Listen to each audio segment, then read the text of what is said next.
조태임의 주말 뉴스쇼 3부 한 주간 화제 인터뷰를 정리하고 복습하는 김현정의 뉴스쇼 하이라이트. 오늘도 경향신문 박순봉 기자 그리고 CBS 보도국 유튜브 노커 채널에서 질문하는 기자로 활약하고 있는 CBS 이정주 기자 나왔습니다. 안녕하세요. 안녕하세요. 안녕하십니까. 네, 첫 번째 만날 인터뷰 주인공은 국민의힘 유상범 의원입니다. 비대위원이기도 하죠.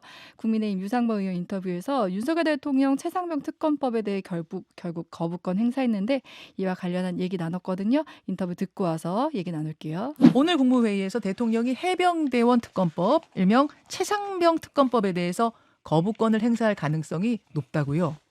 네, 그 부분에 대해서는 저희 당에서도 최상병 특검법이 가지는 법률적 문제, 그다음에 특검을 추진하는 과정에서 역대 13번의 특검 중에 12번의 특검을 100% 여야 합의를 했고 한 번의 특검이 이제 BBK 특검인데 그때 후보 시절에 이미 이명박 대통령이 동의를 했던 부분입니까? 사실상 다 합의를 해서 진행했던 것인데 그것을 지금 민주당 일방으로 그 특검법을 추진하는 것은 그거 이 상권 분립의 원칙의 예외로서 인정한 특검 제도를 완전히 의회 폭주로 사실은 일방적으로 진행하는 거기 때문에 이것은 위헌이다라는 기본 입장을 가지고 있고 따라서 특검에 반대한다는 당의 입장을 또 전달을 했습니다.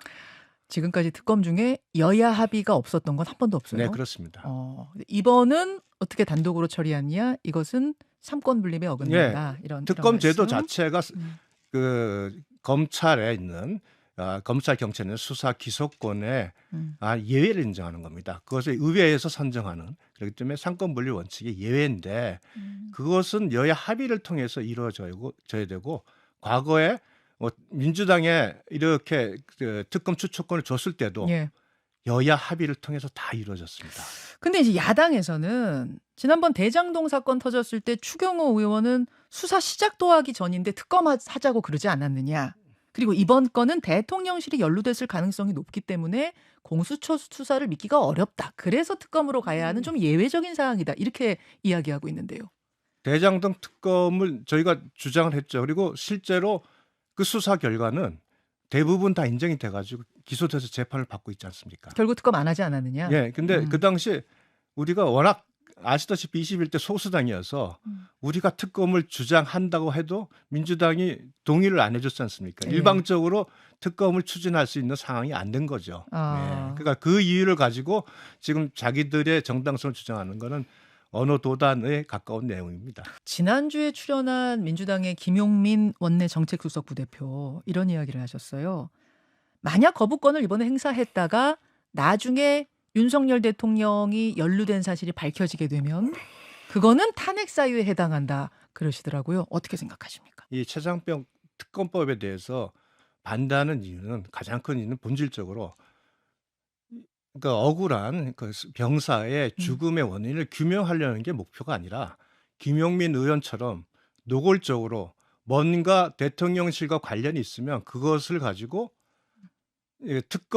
탄핵으로 가겠다는 것을 노골적으로 드러내고 있기 때문입니다. 아, 지금 노골적으로 근데 지금 특검 공개적으로 뒤에는 탄핵이 탄핵을 있다고. 하겠다 뭐 이런 식의 공개적으로 사실상 공공연하게 드러내고 있는 상황이지 않습니까? 여당에서도 네. 이 최상병 특검법 같은 경우에는 찬성하는 분들이 꽤 있잖아요. 공개적으로 뭐 중진인 안철수 의원도 그런 말씀하셨고 난 찬성. 안철수 의원은 찬성이었다가 중간에 저희들이 반대 투표할 때 다 나오셨거든요. 절차상 그러다가 그랬다. 왔다 예, 예. 다시 또 조금 다른 의견을 하시는데 조경태 의원도 사실은 처음에는 찬성의 입장을 보였다가 제가 의청해서 이 특검법이 갖고 있는 문제점을 설명하고 나서 들으시고 나서는 예, 예. 다시 반대 입장으로 돌아섰고요. 아, 그렇습니까? 네. 야당이 추진하는 또 하나의 특검이 이제 김건희 여사 특검인데 지난주에 불교 행사에 네. 한 170여 일 만에 공개석상에 김건희 여사가 네. 나섰습니다. 좀 비판도 있더라고요. 뭐 명품백 수수나 이런 것에 대한 다른 입장 발표, 그러니까 사과라든지 뭔가 입장 발표 없이 이렇게 그냥 행보를 하는 것이 맞느냐? 뭐 제2부속실 설치 않고 그냥 나오는 것이 맞느냐? 뭐 이런 야당의 비판 어제 있었는데 어떻게 보십니까? 대통령께서 그것도 공개적으로 다시 한번 그분에 대해서는 적절치 않은 처신이었다고 해서 사과를 하셨었습니까? 예. 뭐 그것이 그 김건희 여사가 또 음. 사과해야 되고 하는 문제는 아니고 대통령이 사과함으로써 다 의사 표명을 하신 거라고 보고요. 어, 대통령의 그 행사에 음흠. 그렇다고 해서 계속적으로 뭐 일반적인 그 행사에 그 여사가 참여하지 않는다는 것도 또한 어떻게 보면 국가적으로 아주 부적절한 부분이 아닌가 이렇게 생각을 합니다. 음. 뭐 끊임없이 야당은 사실은 김건희 여사에 대해서 약점으로 생각하고 끊임없이 공격을 하면서 본인들이 재미를 봤습니다. 어. 예, 그래서 사실은 뭐 어떤 경우든 어떤 행동을 하든 간에 다 공격을 해오고 있죠. 예. 비대위의 모습, 그러니까 지도부의 모습이 좀 달라졌다는 평가가 나오는 게 뭐냐면 정부의 해외 직구 이 혼선, 정책 혼선에 대해서 어제 비대위 회의에서 굉장히 강한 쓴소리들이 나왔더라고요. 네, 원내대표께서 네. 강하게 말씀하셨죠. 예. 개혁 어떤 이야기냐면은 당정 협의 없는 설익은 정책이었다. 국민 우려와 혼선이 커질 경우에는 당도 주저없이 정부 비판할 거다. 뭐 이런 공개 쓴소리가 나왔네요. 이런 것들이 좀 달라졌습니까? 앞으로도 계속 달라지는 겁니까? 이런 부분들? 사실은 그런 정책에 어떤 문제가 생겼을 때 그동안 당이 저희 정부를 향해서 상당히 비판적인 목소리를 낸 건 맞습니다. 그러나 이제 정부와 여당 간의 불협화음으로 비치는 것이 예. 갖고 있는 여러 가지 문제점을 생각해서 사실은 비공개적으로 진행이 되어 왔었습니다만 이제는 아마 원내대표가 그렇게까지 말씀하신 거는 네. 그와 같은 모습보다는 당이 이제는 건강한 당정 관계를 유지하기 위한 모습을 보여야 된다는 또 판단도 하신 것 같고요.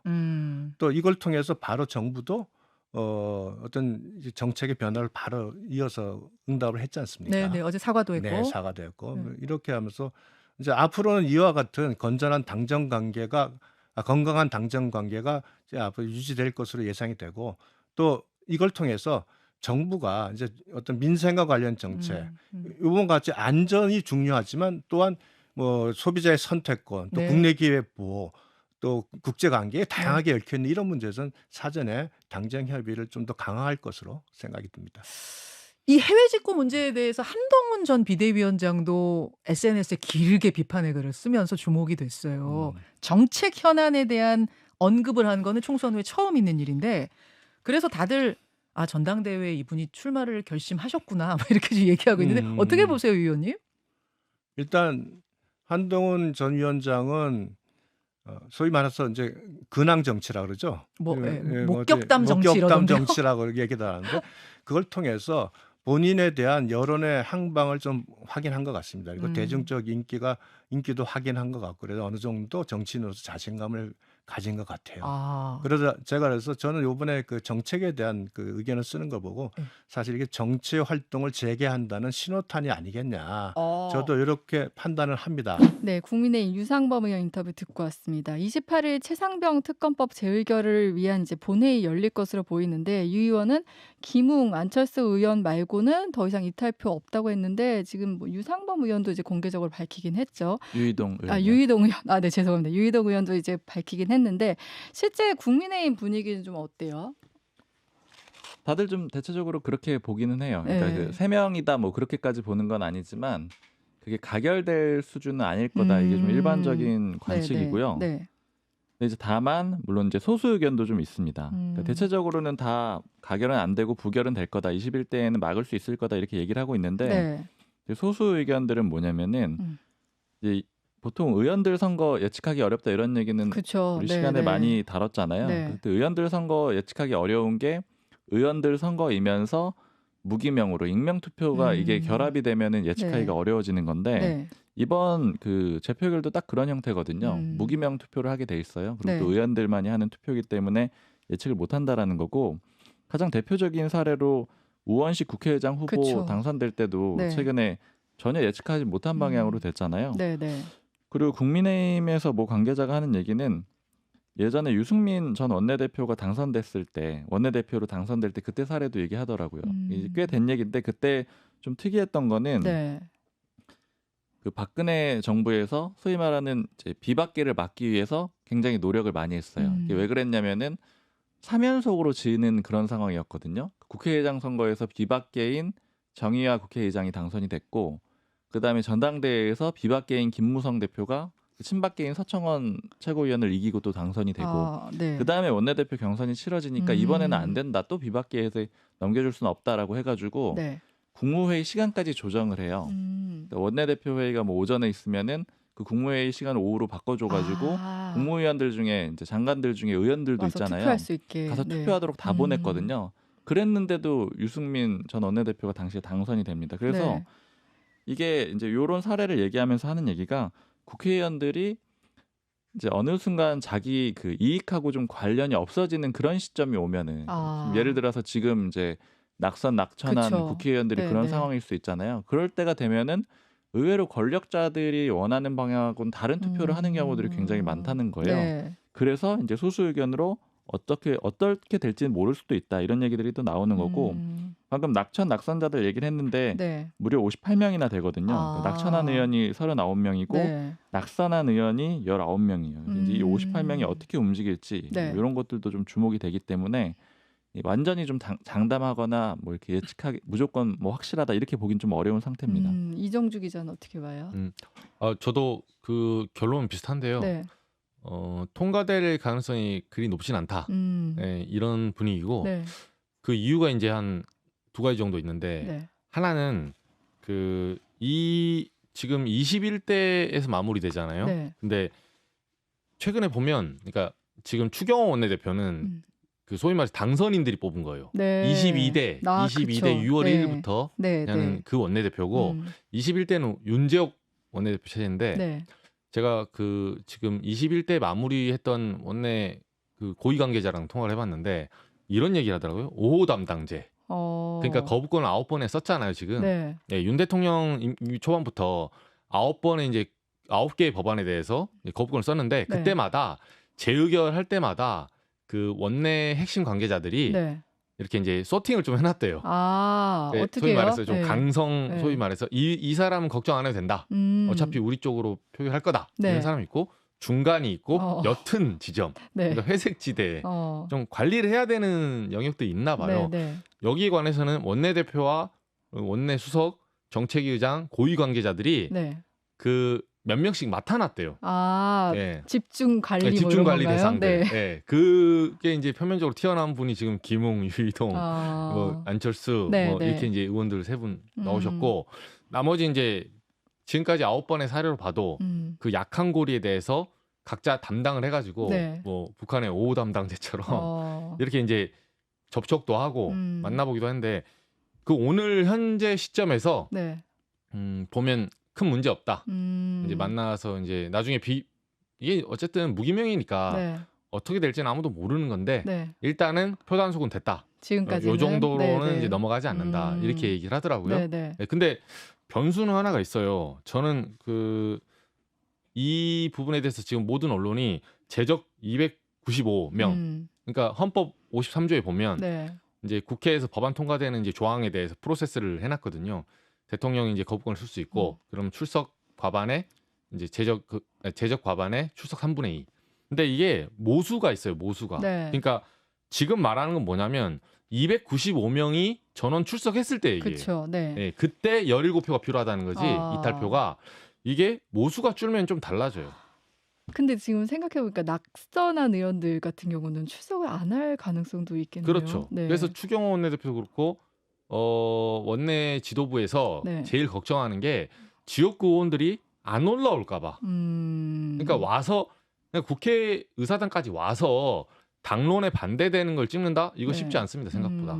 예, 근데 안 오는 건 편해요. 나중에 핑계대기도 네, 좋고. 네, 네. 그래서 불참하는 의원들의 문제인데 제가 요거를 이제 몇 개 안 되지만 함수로 조금 쪼개봤거든요. 네. 경우의 수를.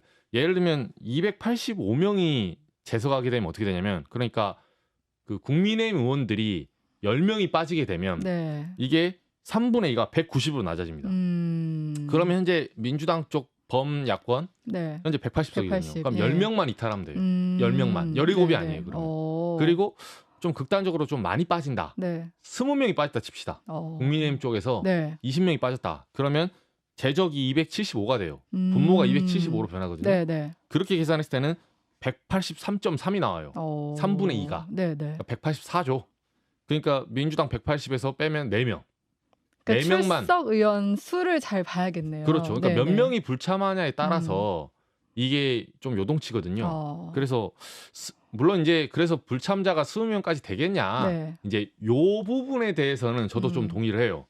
20명까지는 불참하기 힘들지 않냐. 네네. 이제 그래서 원내 핵심 관계자도 그렇게 많이 불참하지 않을 거다. 그리고 실제로 이제 표는 무기명 투표지만 출석은 다 보이잖아요. 누가 빠졌는지 보이기 때문에 그쵸. 불참하기는 좀 쉽지는 않을 것 같긴 해요. 그렇죠. 네. 부담이 되죠. 음.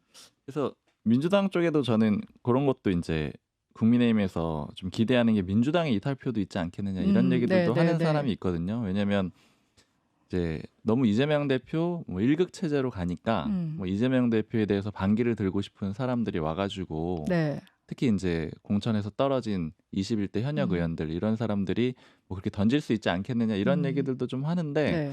민주당 쪽에 물어보니까 그거는 가능성은 좀 높지 않을 것 같다. 그러니까 국민의힘의 그냥 기대일 것 같다. 네. 뭐 이렇게들 얘기하고 있는데 그 이유가 아무래도 나와가지고 네. 나온 데까지는 보이는 거잖아요. 그러니까 나온 다음에 거기서 이제 굳이 국민의힘 손 들어줄 가능성은 좀 낮다라는 거예요. 그냥 안 나오면 안 나오는데. 근데 오히려, 이번에 분위기가 안 나오게 되면은 이제 소위 말하는 그 명단이 나올 수도 있고 그쵸. 이런 상황들이잖아요. 네. 근데 네. 이번에 국민의힘도 좀 마찬가지일 것 같아요. 왜냐하면 좀 공방이 벌어지고 있는 게 유희동 의원이 자신은 찬성표 던지겠다라는 취지로 얘기를 하니까 김태흠 지사 같은 사람은 뭐 이제 거의 뭐 당을 나가라 이런 식으로 공격을 하고 있잖아요. 네, 네. 그래서 이제 양쪽 모두 불출석을 하는 게 좀 쉽지는 않을 것 같습니다. 그걸 좀 감수하고 안 나올 사람들, 네. 아마 향후에 정치를 좀 안 할 사람들 이런 사람들은 할지 모르겠지만 네, 네. 또 정치를 생각이 있는 사람들은 쉽지는 않을 것 같아요.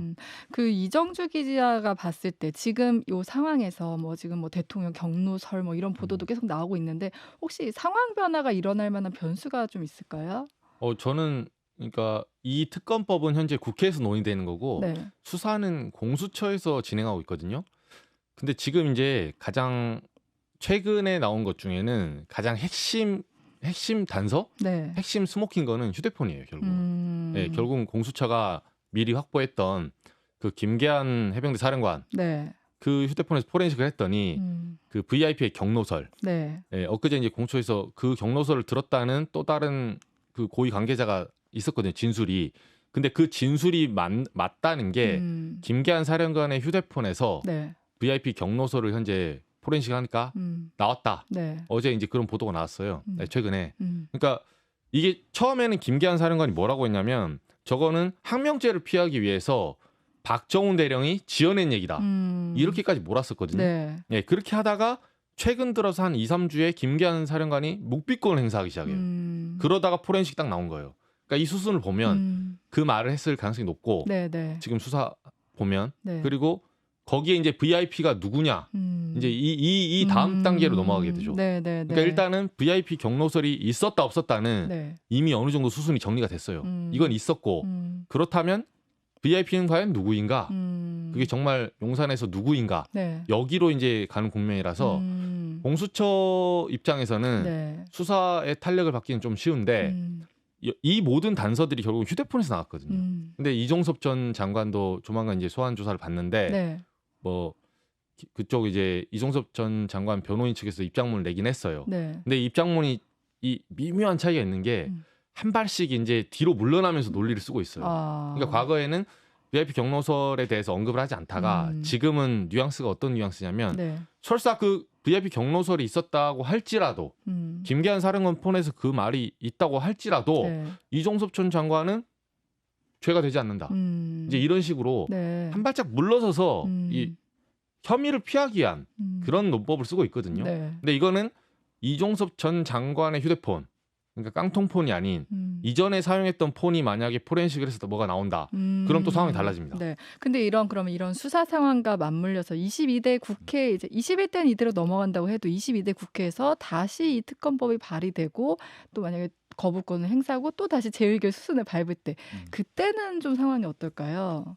당연히 훨씬 더 여권의 힘든 상황, 그러니까 윤석열 대통령 입장에서 어려운 상황이 올 수밖에 없는데요. 네. 두 가지 이유가 있어요. 일단 첫 번째는 그 의석수가 훨씬 더 상황이 안 좋습니다. 지금 아까 얘기해 주셨지만 네. 21대 국회에서는 17명 정도 다 재석했다라고 쳤을 때 네. 이탈하면 이제 가결이 되는 그런 상황이고 22대 국회에서는 범야권이 192석이거든요. 그러니까 국민의힘에서 8석만 이탈하면 가결이 될 수가 있기 때문에 의석수 네. 자체의 구조가 훨씬 더 안 좋고요. 그러네요. 그다음에 두 번째는 저는 이제 전당대회가 좀 큰 영향을 줄 수 있을 것 같아요. 지금 이제 당 대표를 새로 국민의힘이 뽑게 되잖아요. 네. 원내대표는 어쨌든 친윤인 그 추경호 원내대표가 와서 열심히 단속도 하고 이제 노력을 하고 있는 상황인데, 네. 근데 당 대표가 예를 들어서 뭐 반윤 내지는 비윤이라던가 아니면 이 최상병 특검법에 대해서는 전향적으로 받아야 된다 이런 생각을 가진 사람이 오게 되면은 네. 그러면은 당이 이제 의견이 좀 엇갈리면서 쉽게 이탈표가 나올 수가 있거든요. 근데 지금 그 당대표 후보들을 보면은 네. 친윤 후보는 현재까지는 없는 상태예요. 왜냐면 다 한 번씩 갈등을 그쵸. 일으켰던 인물들이거든요. 네, 네. 한동훈 전 위원장, 나경원 당선인, 또 안철수 의원, 뭐 유승민 전 의원 등등 해가지고 모두가 비윤 내지는 반윤 후보라서 네. 이 부분이 영향을 줄 수가 있어요. 물론 이제 뭐 가능성이 지금 당에서 높다라고 보지 않지만 예를 들어 네. 유승민 전 의원이 당 대표가 된다라고 하면 그럼 목소리 자체를 최상병 특검법 받아야 된다라고 당 대표가 되면은 당 상황이 굉장히 좀 이제 혼란스러워지면서 네. 이게 이탈표가 많아질 수밖에 없는 그런 구조가 될 수 있거든요. 그래서 네. 이 두 가지 정도가 이제 변수로 보여집니다. 혹시 이정주 기자 덧붙일 거 있나요? 저는 22대에서 이제 확률적으로는 더 그게 높긴 한데 네. 이게 한 실효성 문제에서 한 두 가지 정도 문제점이 있어요. 하나는 뭐냐면 휴대폰 그 통화 기록 있잖아요. 네. 통화 기록의 보존 기간이 통신사들 대부분 한 1년 정도 되거든요. 작년 7월 19일에 이제 최상병 순직 이후에 그 사건 전후로 용산 대통령실과 국방부 고위 관계자들이 통화를 많이 했어요. 결국은 그 수사 결과를 이첩을 시키네 마네 하면서 다시 회수하는 그 집중적인 통화가 일어난 기간, 네. 2023년 8월을 전후로 하는 기간입니다. 네. 그때까지 이제 통화 기록이 살아 있어야 되는데 통화를 했다 이 기록 있잖아요. 네. 이게 22대로 넘어가게 되면 사실상 모든 핵심 증거들이 사라질 가능성이 높고 특검이 통과를 돼도 네. 뭐 특별검사 임명하고 사무실 차리고 어쩌고 저쩌고 하다 보면 9월 10월 가거든요. 네, 네, 네. 그러면 과연 통과가 되더라도 이게 허울뿐인 특검일 가능성이 높아요. 물론 진술 대면 조사에서 네. 지금보단 낫겠죠. 근데 실효성 측면에서는 조금 회의감이 있다. 이걸 이제 해병대 예비역연대나 이쪽에서는 많이 주장을 하더라고요. 22대 때 가능성이 높다고 해도 실효성 측면에서는 좀 떨어질 수밖에 없다. 그래서 오히려 뭐 여당이나 용산 대통령실 쪽에서는 네. 무조건 21대선 막아야 된다. 이 방침이 서 있는 거예요. 네. 그리고 이제 이 최상병 특검법과는 좀 다른 얘기긴 하지만 김건희 여사 명품백 수수 의혹에 대해서도 이제 민주당은 특검이 필요하다는 입장이고, 그런데 이런 상황에서 김 여사가 최근에 이제 공식 속성이 잇따라 모습을 드러내고 있어요. 잠이 안 깨고 이제 다시 활동을 한다 이런 표현들 많이 쓰는데 이렇게 갑자기 등장한 배경이나 뭐 이유가 있을까요? 일단 이제 국민의힘 쪽 반응들을 보면은 네. 이제 복귀 자체가 잘못된 건 아니다 이런 것들을 이런 얘기들이 일반적인 반응이에요. 그러니까 네. 활동 자체가 나쁜 건 아니지 않느냐. 그러니까 결국 이제 수사 상황들, 네. 수사가 좀 원활하게 안 이루어진다라거나 아니면 뭐 수사 과정에서 또 이제 너무 뭐 여사에 대한 뭐 봐주기라던가 이런 네. 것들만 나타나지 않으면 활동 자체는 나쁘지 않다. 이게 좀 일반적인 반응이고요. 오히려 이제 이런 표현들도 좀 있어요. 그러니까 만약에 수사를 본격적으로 받게 되는데 계속 활동을 안 하게 되면은 좀 숨어 있는 것처럼 보일 수도 있지 오히려. 않겠느냐. 이제 네, 이런 네, 반응도 네. 있고, 물론 반대로 이 최근에 이제 검찰 고위직 인사 그도 있었고 네. 뭐 이런 과정들이 뭐 용산이나 아니면 이제 여당의 설명과는 다르게 뭐 야권에서는 이제 그 김건희 여사 수사를 좀 보호하기 위해서, 김건희 여사를 보호하기 위해서 그렇게 하는 거 아니냐 이런 의혹이 나오는 시점에 활동 재개하는 거는 네. 좀 여론전에 좋지 않을 것 같다 이런 의견도 좀 섞여 있는 상황이긴 네, 네. 합니다. 근데 어쨌든 지금 김건희 여사가 복귀하는 과정들을 보면은 그 비교적 그러니까 단계적으로 가고 그다음에 명분이 있는 행사에 이제 모습을 드러내는 네. 그런 방식으로 하고 있어요. 뭐 대표적으로 캄보디아 정상하고 오찬 이제 점심 같이 했던 그 네. 행사를 공개를 했는데 그런 것들은 이제 심장병 어린이 도와준 그런 사례들이 있었잖아요. 그쵸. 뭐 네. 그런 명분, 그다음에 불교 행사도 마찬가지로 뭐 회수하도록 도와주는 그런 과정들 이런 것들 쭉 나열을 하면서 점차 이제 명분을 찾아가지고 복귀하는 그런 그림을 좀 그리고는 있다라고 봐야 될 것 같아요. 어떻게 보면 스텝을 밟고 있다. 네, 이정주 기자는 어떻게 봐요? 저는 이제 용산 쪽의 관계자한테 듣기로는 네. 뭐 이렇게 들었어요. 사실은 그 김건희 여사가 그러니까 디올백 문제가 작년 이제 말에 불거진 이후에 총선 국면에서는 네. 굉장히 수세적인 입장이었어요. 근데 이제 총선이 끝났고 그 이제 여당이 참패로 끝났는데 네. 그러면 이제 방향은 두 가지 중에 하나거든요. 여사가 소위 말해서 이제 이런 어떤 사정 정국에 들어가서 본인이 피의자로서 네. 뭐 소환되거나 이런 뉴스를 받으면서 끌려갈 것이냐, 아니면 여기서 어떤 수를 써서 탈피할 것이냐. 네. 근데 이제 후자를 택한 거 아니겠냐고 하더라고요.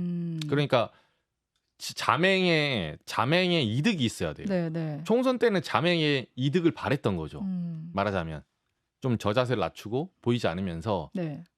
이제 여당의 어떤 승리에 어떤 기여하기 위해서 네. 했는데 결과적으로 이제 실패했잖아요. 그 자맹조차도 네. 뭐 대파 논란, 이종섭 논란 있으면서 김건희 여사의 자맹과 별개로 선거는 참패한 거예요. 네, 네, 네. 그러면 이제 여사 입장에서는 판단을 해야 되는데 지금 이렇게 어떻게 숨어 있거나 이게 전혀 도움이 안 된다는 거예요. 그래서 오히려 이 사안은 그 법조계에서는 이런 얘기도 들려요. 법리적으로는 다 정리가 됐다. 네. 그러니까 디올백 사건 같은 경우는 청탁금지법, 뭐 어쨌든 시청자들이 어떻게 받아들일지 모르겠지만 네. 법리적으로 봤을 때는 청탁이 어플라이가 있어야 네. 청탁을 들어주냐 마냐. 그래서 청탁의 금지도 있는 거예요. 네, 네. 예, 근데 청탁을 애당초 하지 않았다고 하는 사람에게 그러면 양쪽 다 최재형 목사나 김건희 여사나 무죄가 나오거든요. 무혐의예요 그냥. 네, 네. 그렇게 법리적으로 정리가 된 상태에서 이제 여론만 남았는데 네, 네. 이게 굳이 이렇게 자맹할 이유가 있냐. 아, 그러면 이것과 관련해서 윤석열 대통령이 어제 드디어 이제 그 인수위 때 했던 약속을 지켰잖아요. 네. 기자들에게 김치찌개 대접하고 싶다 이랬었는데 그것도 뭐 이것과 좀 관련이 있을까요? 연장선상이라고 좀 해석을 하더라고요. 그러니까 뭐 용산에 이제 뭐 핵심 관계자랑 통화를 해보니까 그 네. 사람은 이제 이렇게 표현했어요. 윤석열 대통령은 약속을 지키는 사람이다. 네, 그러니까 이제 사소한 것도 잊지 않는다. 네. 그래서 인수위 당시에 이제 인수위 그 천막 안에서 기자들과 약간 이렇게 지나가면서 티타임 비슷하게 그 자리에서 말한 거예요. 네, 네. 본인이 요리를 잘하시고 좋아하니까. 그때 출입했었던 네, 거죠? 제가 거기 있었죠. 네. 그래서 거기 그때 이제 윤 대통령이 지나가면서 한 말이었는데 나중에 이제 취임하면 네. 김치찌개 끓여서 뭐 대접하겠다. 네. 보통 이제 지금까지 역대 대통령들이 본인이 요리해서 한 사람 없었거든요. 그렇죠. 근데 이제 네네. 이걸 약간 트레이드 마크 삼아서 그때 대선 홍보 할 때도 뭐 윤식당 해가지고 뭐 여러 가지 이렇게 고민과 소외를 듣는 청년들과 그런 어떤 캐치프레이도 했었거든요. 이제 그 일환에서 이제 약속을 지키기 위해서 한다.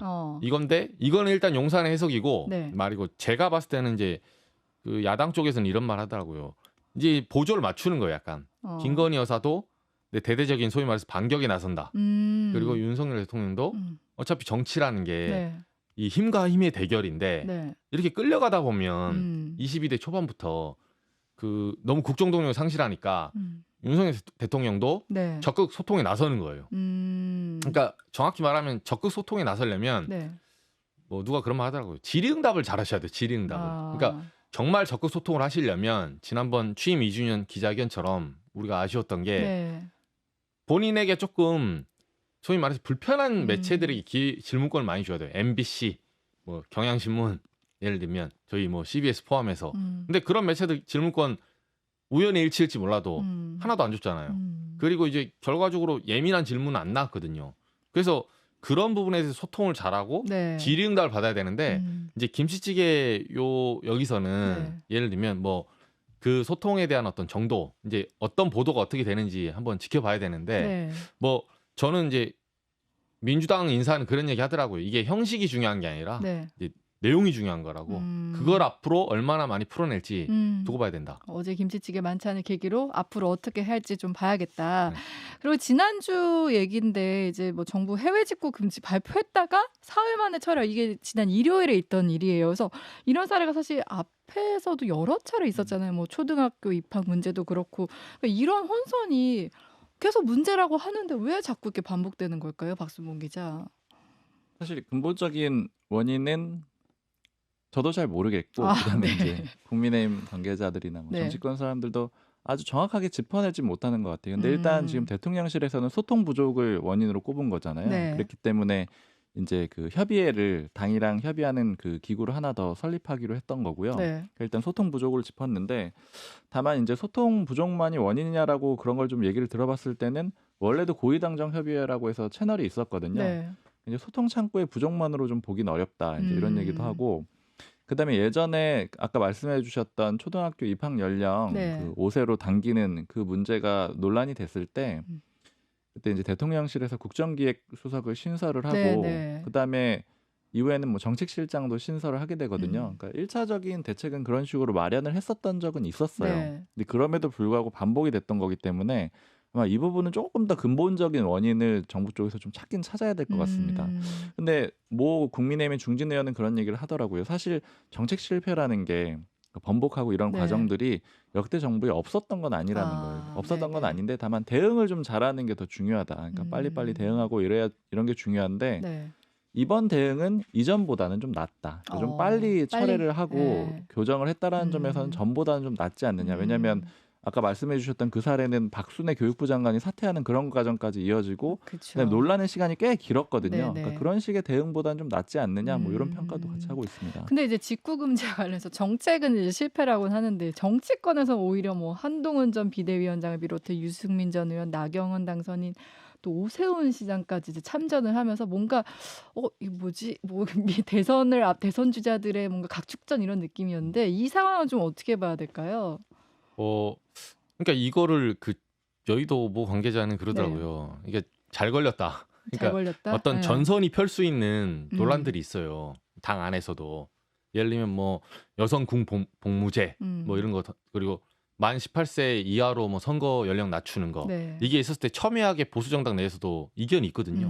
근데 이 사안이 이제 오세훈 시장이 거의 이제 제일 마지막에 참전하면서 네. 조금 다른 이견을 보였는데 이건 하나의 명분이고 네. 결국은 이제 차기 서울시장과 대선의 어떤 주자들의 어떤 싸움인데 예, 요 부분을 좀 보면 그러니까 옹호 논리나 뭐 이거를 좀 반대하는 논리나 각자의 논리는 있어요.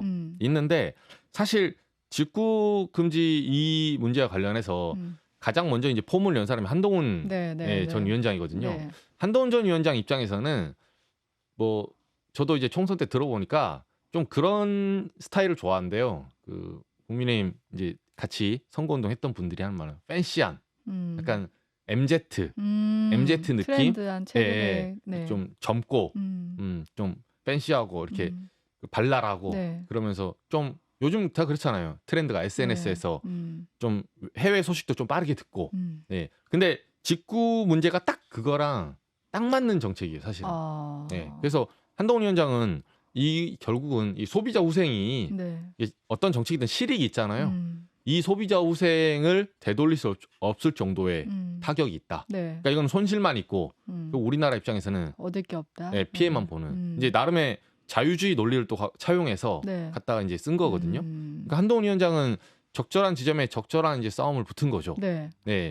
그리고 이제 그 한동훈 위원장을 견제해야 되는 속내는 모르지만 오세훈 시장은 이제 대항마로서 이게 불편을 감수하고 그러면 후생을 얻을 것이냐 안 얻을 것이냐 이제 이런 논리로 이제 맞선 건데 결과적으로 정부는 그 뭐 이분들의 논쟁을 떠나서 표피적인 논쟁을 떠나서 정부는 이제 이 정책 혼선을 인정한 거죠. 툭 던졌다가 이거를 지금 시대에 무슨 KC 인증을 꺼내가지고 이런 무역 장벽을 했다가 게다가 수출 수입으로 먹고 사는 우리나라 입장에서는 이 사장될 수 있다. 혼선 자체를 인정한 거죠. 근데 여기서 이제 매주 하는 얘기인데 한동훈 전 위원장이 뭐 전당대회 출마할 거냐 우리 매주 하는 얘기인데 그러니까 이번 주 이 한동훈 전 위원장의 발언을 봤을 때는 어떻게 보면 더 가능성이 높아졌다? 이렇게 봐야 될까요? 아무래도 가능성 높아졌죠. 그러니까 이게 지금 큰 그림으로 이 상황을 한번 좀 정리를 해볼 필요가 있는 게 그러니까 국민의힘의 목소리가 굉장히 많이 나오고 시끄러운 상황이잖아요. 첫 번째 요소는 전당대회를 앞두고 있기 때문에 그래요. 일정이 정확하게 정해져 있지는 않지만 전당대회를 앞두고 있기 때문에 그렇고 근데 그것만으로는 설명이 좀 다 안 되는 거는 홍준표 시장이랑 오세훈 시장도 참전을 했잖아요. 이 두 사람이 전당대회에 나올 가능성은 거의 없거든요. 그러면 이건 대권 경쟁의 측면도 한 가지가 있는 거죠. 그러니까 이 당권 경쟁과 대권 경쟁이 동시에 벌어지는 이 운동장에서 한동훈 전 위원장도 같이 뛰어가지고 싸우고 있는 꼴이잖아요. 그러니까 당연히 당대표 선거 출마 가능성도 좀 높다라고 볼 수가 있고 다만 근데 이게 제가 큰 그림으로 볼 필요가 있다라고 말씀드린 게 민주당도 전당대회가 8월에 있을 예정이에요. 물론 이제 이재명 대표가 연임하느냐 마느냐 이게 중요한데 근데 민주당은 그렇게 조용하잖아요. 그러네요. 두 가지 측면이 보이는데 일단은 국민의힘은 춘추전국 시대에 가까운 그런 상태라고 볼 수가 있는 거예요. 민주당은 완전히 한번 패권이 정리가 돼서 이재명 대표가 딱 장악을 하고 있는 상태고 그래서 전당대회가 있건 없건 당권 주자들이 목소리를 내지 않는 그런 상태가 돼 있는 거죠. 그래서 사실 예전에 원내대표 후보로 많이 모였다가 이것도 정리되고 국회의장 후보로 많이 몰리고 이런 것들은 당대표는 이재명 대표가 나온다고 하면 무조건 되니까 다른 데로 이제 자리를 찾아보던 그런 그림이었거든요. 근데 정반대로 국민의힘은 두 가지 측면에서 흥미로운 게 일단 첫 번째로 이제 전당대회를 앞두고 후보들이 많다라는 거 이것도 흥미롭지만 그 대선 주자들이 적극적으로 나오는 이 측면도 굉장히 흥미로운 거예요. 왜냐하면 윤석열 대통령이 임기가 거의 3년이 남아있거든요. 근데 대권 주자들이 목소리를 내기 시작하는 그런 상황인 거잖아요. 그러니까 이거는 아무래도 총선 참패 이후에 대통령의 힘이 많이 빠졌다라는 걸 보여주는 거죠. 왜냐하면 이제 황태자들이 그렇게 빨리 뛰지 않거든요. 3년, 4년 뭐 이런 시점부터 이제 본격적으로 뛰어야 되는데 그보다는 조금 더 빨리 뛰기 시작했다. 이제 이런 점도 이 민주당과 국민의힘 참 차이로 보시면 될 것 같아요. 어떻게 보면 확실한 세력이 없는 상황이기 때문에 이렇게 많은 사람들이 뛰어들었다 이렇게 볼 수 있는 거네요. 그리고 특징을 또 하나 짚어보면 이 당권 후보든 대선 후보든 국민의힘의 이 유력 주자들은 전에도 짚었던 적이 있었던 것 같은데 측근 의원이 거의 없어요. 지금 다 없습니다. 홍준표 시장 한 명도 없죠. 오세훈 시장도 한 명도 없고 유승민 전 의원 한 명도 22대 국회에는 없고요. 그다음에 나경원 당선인도 사실 연판장 사태 이후에는 없다고 봐야 될 것 같고 그나마 좀 있을 수 있는 인물은 한동훈 전 위원장은 공천 과정에서 일부 이제 측근 인사들이 있을 수 있는데 그래서 이제 여권에 대해서 뭐 관계자가 약간 우스갯소리를 하는 얘기가 오히려 대선 주자들 중에 여권 대선 주자들 중에 측근 의원 제일 많은 거는 이준석 전 대표 같다.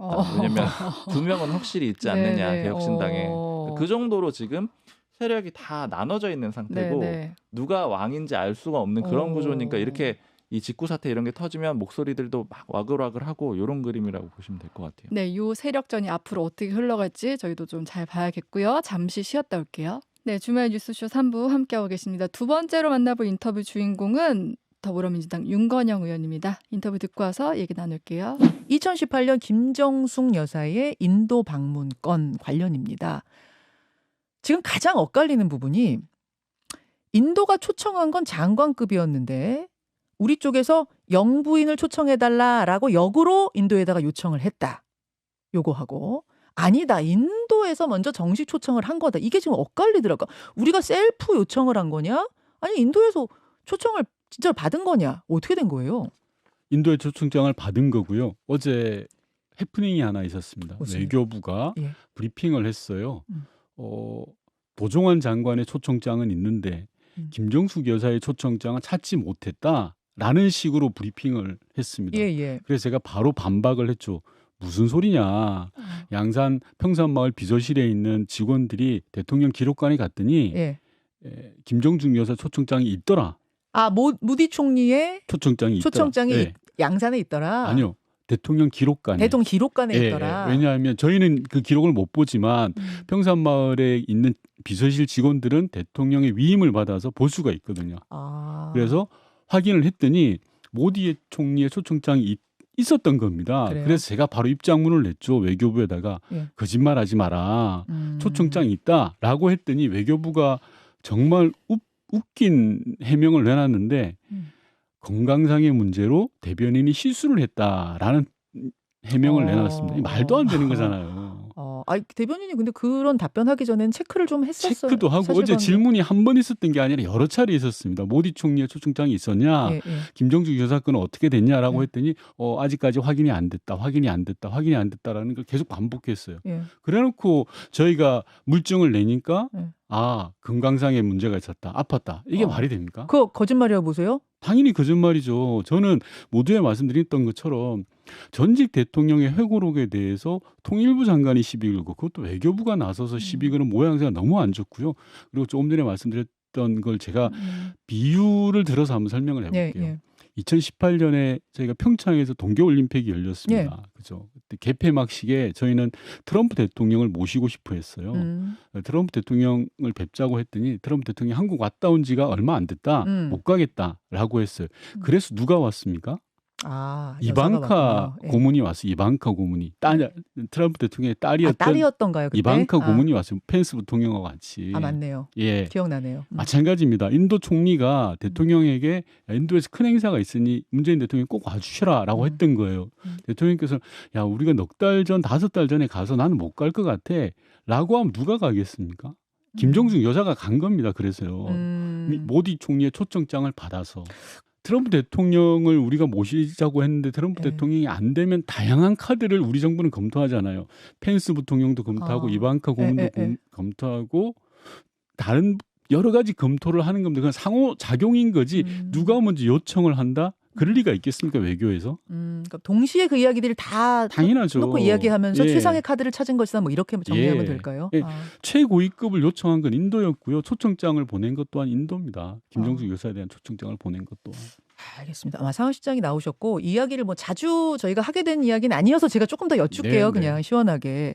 그 일행들의 일정표에 타지마할 방문이 없었고 사후 보고서에서도 그 부분이 안 들어있는데 김정숙 여사와 일행은 타지마할을 다녀왔다. 네. 이게 버킷리스트 성취하러 다녀온 뭐 어떤 그런 증거 아니겠느냐. 이거는 어떻게 되는 건가요? 정말 저급한 정치 공세인데요. 제가 말씀드린 것처럼 대한민국 외교가 부끄러워지는 순간입니다. 국가 간의 정상 외교 또는 고위급 정상 외교에 있어서는 친교 일정이라는 게 있습니다. 예. 해당 국가 즉 호스트인 국가, 초청하는 국가가 우리나라 중에서 여기를 좀 가주세요라고 하는 겁니다. 예를 들어서 영국 여왕이 한국을 방문했을 때 우리 정부는 안동 화해마을을 소개했습니다. 왜냐하면 이걸 전 세계적으로 소개하고 싶은 거니까요. 그럼 그쪽에서 먼저 짜온 일정표가 아니더라도 여기를 한번 가보시면 어떨까? 이렇게 추천. 예를 들어서 미국의 대통령이 온다 또는 미국의 영부인이 온다고 하면 저희는 경복궁의 경회루를 소개합니다. 예. 이 멋진 문화를 세계에 알리고 싶은 거죠. 예. 당연히 인도에서는 타지마을이라는 인도가 내세우는 세계적인 명소를 알리고 싶어 해서 김정숙 여사께 가자라고 하는 겁니다. 영국 여왕한테 우리가 관광하고 버킷리스트 때문에 안동 하회마을 가십시다라고 하는 게 말이 됩니까? 외교를 몰라도 너무 모르는 저급한 정치 공세다. 저는 그렇게 이야기 드리고 싶어요. 일정표에는 없었지만 인도 쪽에서 타지마할 어떻게 했느냐라고 친교 일정이라는 건 당연히 있을 수밖에 현지에서 없습니다. 제안한 거죠, 그러니까. 현지든 그 전에 제안을 하든요. 정상이든 또는 정상급 외교에 있어서 친교 일정은 반드시 들어가는 겁니다. 예를 들어서요. 인도네시아 조코 위도도 대통령이라는 분이 계신데 그분은 오셔가지고 저희가 뭐 경복궁이나 이런 일정을 제안을 했더니 아니다. 나는 동대문 시장을 가고 싶다 이러는 거예요. 그렇게 해서라도 서로가 상호 의사수렴을 통해서 야 우리나라가 알리고 싶은 것을 알리는 겁니다. 그럼 지금 이제 윤건영 의원이 보시기에는 이게 김건희 여사 특검 얘기 나오자 좀 방탄이죠. 방탄 물타기입니다. 물타기? 예, 제가 말씀드렸잖아요. 김건희 여사에 대해서 수상한 낌새가 보이니까 서울중앙지검장 교체했습니다. 그리고 김건희 여사 특검에 대해서 강도가 세지니까 김정숙 여사를 끄집어내고 있는 겁니다. 한마디로 윤석열 대통령을 비롯한 집권 세력은 김건희 막기에 올인하고 있는 형국이다. 저는 그렇게 생각합니다. 네, 민주당 윤건영 의원 인터뷰 듣고 왔습니다. 윤건영 의원 같은 경우는 문재인 전 대통령의 보좌관 출신이기도 하고 또 전 청와대 국정상황실장이었기 때문에 문 전 대통령의 회고록에 관한 얘기를 좀 중점적으로 했는데요. 그 이번 주에 어떻게 보면 문재인 전 대통령 회고록이 공개되면서 김정숙 여사 2018년도 인도 타지마할 방문 다시 쟁점이 되고 있어요. 우선 이제 민주당 입장이 좀 어떤지 궁금하더라고요. 그러니까 좀 전선이 분산된다 이런 생각도 드는데 어때요, 반응은? 민주당에서는 물타기라고 보고 있는 거죠.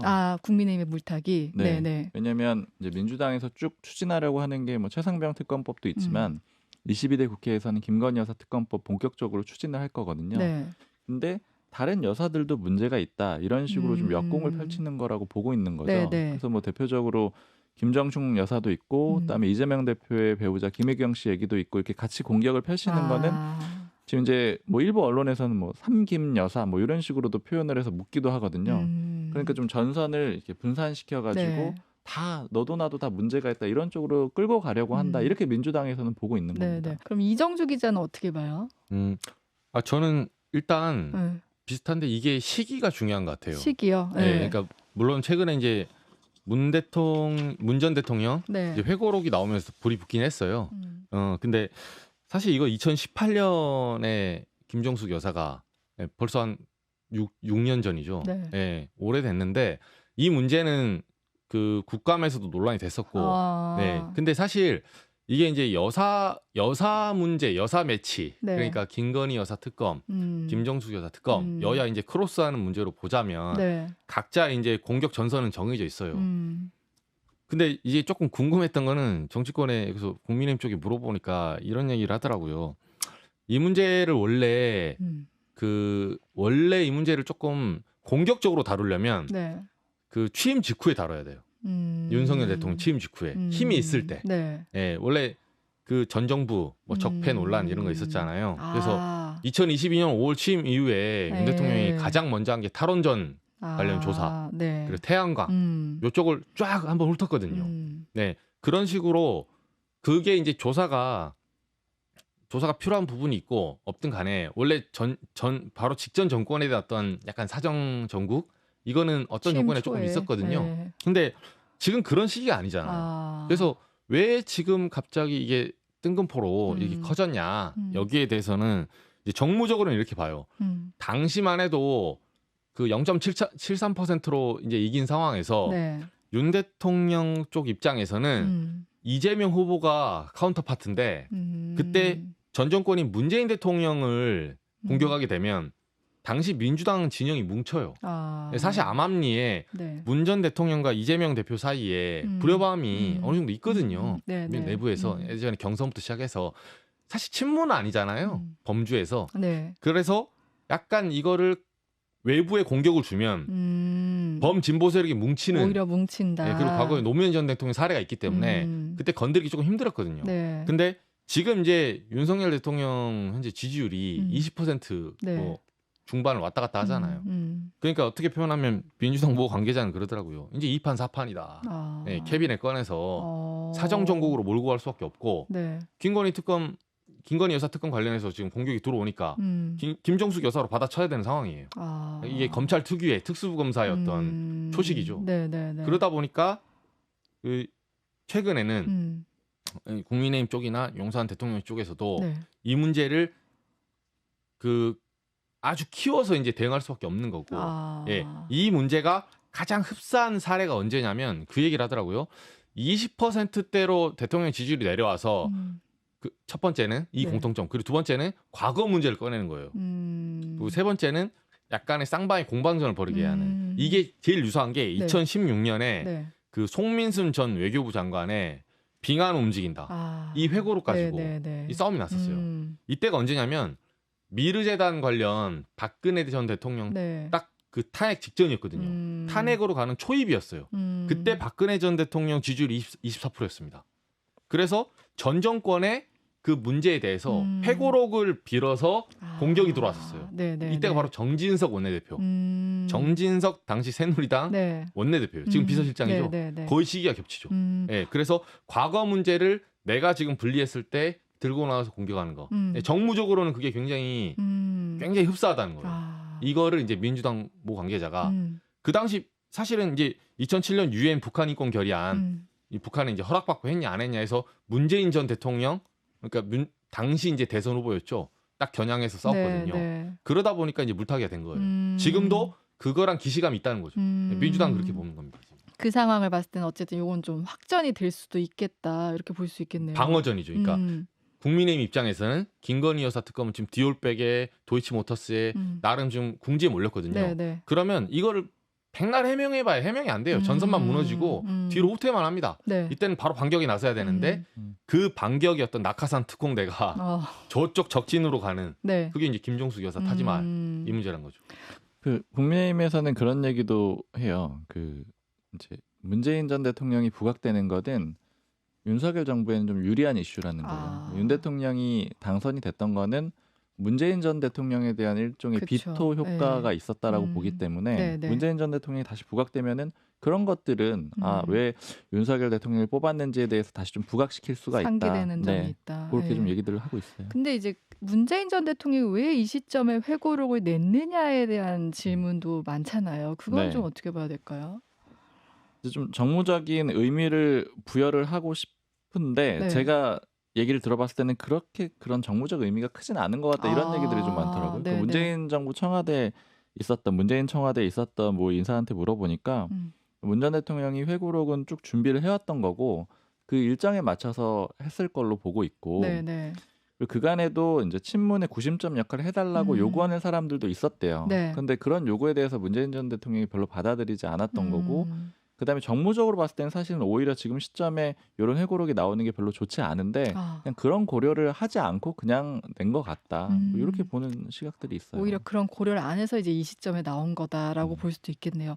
그리고 이제 그제 노무현 전 대통령 서거 15주기 추도식이 있었는데 뭐 추도식도 물론 이제 중요하지만 또 정치권에선 이슈가 됐던 게 김경수 전 지사가 이제 귀국을 하면서 친문계를 중심으로 다시 뭉치는 거 아니냐 이런 얘기들이 나오잖아요. 윤건영 의원은 복권도 안 됐는데 지금 역할론 얘기하는 건 소설이다 이렇게 얘기를 했는데 이정주 기자 뭐 여기에 대해서 들은 얘기 있어요? 네, 이 얘기는 사실은 그 이제 용산 대통령실에서도 음모론 아닌 음모론처럼 작년 말부터 계속 나왔었어요. 이제 총선 전에 갈라치기 중에 하나가 이제 가장 큰 게 김경수 전 지사의 복권이다. 예, 김경수 지사가 이제 2018년에 드루킹 사태로 이제 그때 실형 받고 나서 사면은 받았는데 복권이 안 된 상태예요. 그러다 보니까 현실 정치권에 지금 돌아오지 못하고 있거든요. 출마를 못 하니까. 근데 그 여권 내에서는 용산의 이제 대통령실 관계자들 이런 사람들 입장에서는 이 카드를 늘 들고 있는 이유 중에 하나가 뭐냐면 지금 있는 현재 야권 정치인 중에 냉정하게 평가 한번 해보면 노무현 전 대통령의 적장자는 김경수 전 지사입니다. 예, 그러니까 문재인 전 대통령이 지나갔잖아요, 이제 임기가. 그럼 남은 사람 중에는 가장 가깝고 가장 그 색깔을 계승하기 좋은 누가 봐도 인정하는 사람. 근데 사실 이재명 대표는 그 계열은 아니거든요. 게다가 과거에 이제 2007년 대선 때는 정동영 전 후보 그쪽 밑에서 이제 부대변인 활동했잖아요. 그러다 보니까 이재명 대표는 그때부터 친노 쪽과 약간의 그 인연이 있어요. 약간 예, 약간의 감정이 남았다고 하더라고요. 관계자들 말로는. 그래서 늘 그 범친문이나 친노로 들어가고 싶어도 변방에서 떠돌았는데 이 적장자인 김경수 전 지사가 만약에 복권이 된다. 그러면 이제 민주당 입장에서는 다음 대선에서는 이대로 순조롭게 가면 이재명 대표가 대통령이 되는 건데 이제 두 개의 태양이 떠오르는 게 되죠. 그러면 이제 표가 분산됩니다. 분산의 가능성이 높고 이거를 중요한 거는 이제 용산 쪽에서 계속 음모론이 나오는 이유가 복권을 할 수 있는 권한이 윤석열 대통령한테 쥐고 있어요. 예, 연말 뭐 크리스마스 성탄절 김경수 전 지사 이게 뭐 정치 통합의 의미로 복권합니다. 이렇게 했을 때 거기서 더 나아가서 조국 전 이제 대표죠. 조국 전 민정수석 아직 뭐 3심이 안 났지만 조국 대표도 이제 나중에 사면 복권에 대해서는 어떻게 될지 몰라요. 그래서 한 다음에 뭐 지난번에 강서구청장 선거 봐도 뭐 윤석열 대통령은 사면의 시기가 그렇게 따지지 않거든요. 그래서 근데 이제 가능성은 조국 대표에 대해서는 절대 안 해줄 거라고 하더라고요. 국민의 모 관계자가 윤 대통령이 조국 대표는 절대 해주지 않는다. 뭐 개인적 감정하고 뭐 여러 가지로 봤을 때도 근데 김경수 전 지사에 대해서는 충분히 가능성이 있다. 그 시기 조율할 수 있고 그리고 뭐 이의제이나 갈라치기 이런 정도는 정치 영역에서는 충분히 할 수 있는 그 뭐 상상의 어떤 나래도 포함되지만 가능성이 있는 사례들이에요. 그래서 오히려 김경수 전 지사는 민주당 쪽보다는 여권에서 굉장히 공을 들고 있는 카드예요.